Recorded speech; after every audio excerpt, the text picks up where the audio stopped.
வணக்கம். அன்பே மொழி.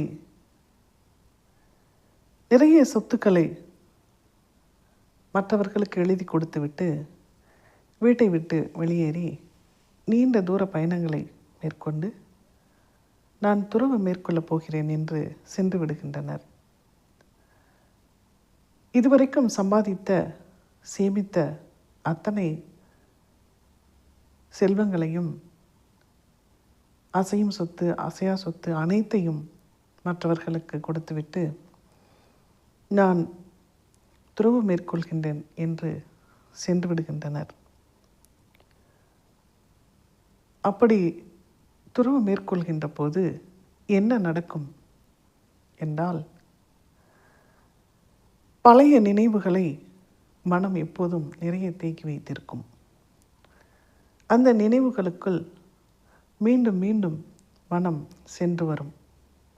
அப்பொழுது அந்த சொத்துக்களை எப்படி சம்பாதித்தோம், யாருக்கு கொடுத்தோம், அவர்கள் இந்நேரம் என்ன செய்து கொண்டிருப்பார்கள், எப்படியெல்லாம் நாம் கஷ்டப்பட்டு சம்பாதித்தோம், இன்றைக்கு நமக்கு தேவையாக இருக்கின்றது, அது இருந்தால் ஏதோ ஒன்று இன்றைக்கு செய்து கொள்ளலாம், அப்படிப்பட்ட எண்ணங்கள் கூட மீண்டும் வந்து போகலாம். அல்லது பிடித்தவர்களுக்கு, தனக்கு இந்த நேரத்தில் உதவி செய்கின்றவர்களுக்கு நம்முடைய சொத்துக்கள் இருந்திருந்தால் இவர்களுக்கு கொடுத்திருக்கலாம், இவர்கள் நல்லவர்கள் என்று மனம் எண்ணக்கூடும். இப்படி எண்ணுகின்ற போது மீண்டும் அந்த பற்றுக்குள் நினைவுகளால் திரும்ப விடுகின்றீர்கள்.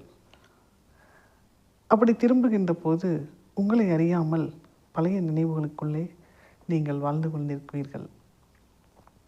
உண்மையில் துறவு என்பது தன்னை இழத்தல், தன்னை முழுமையாக இழக்க வேண்டும்.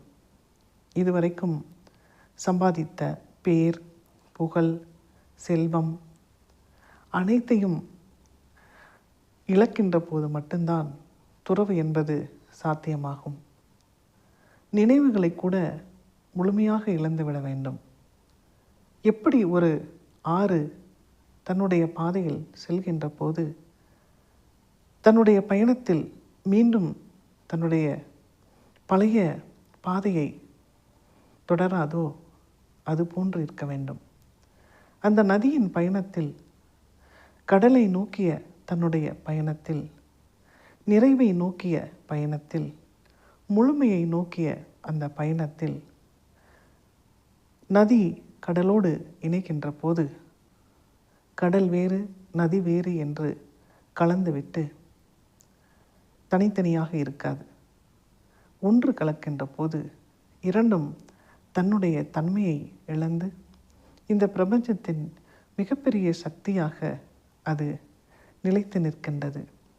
மனித மனமும் அப்படித்தான் இருக்க வேண்டும்.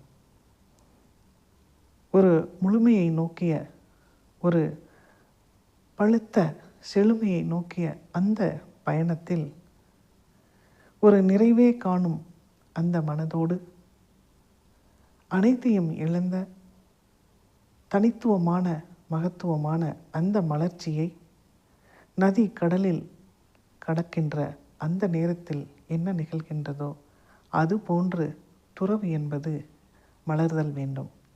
அது மனதை துன்பப்படுத்தியோ, மனதை காயப்படுத்தியோ, இல்லை வேண்டா வெறுப்பாகவோ, இனி என்ன செய்வது என்று சலிப்புடனோ அந்த துறவு தொடங்கக்கூடாது.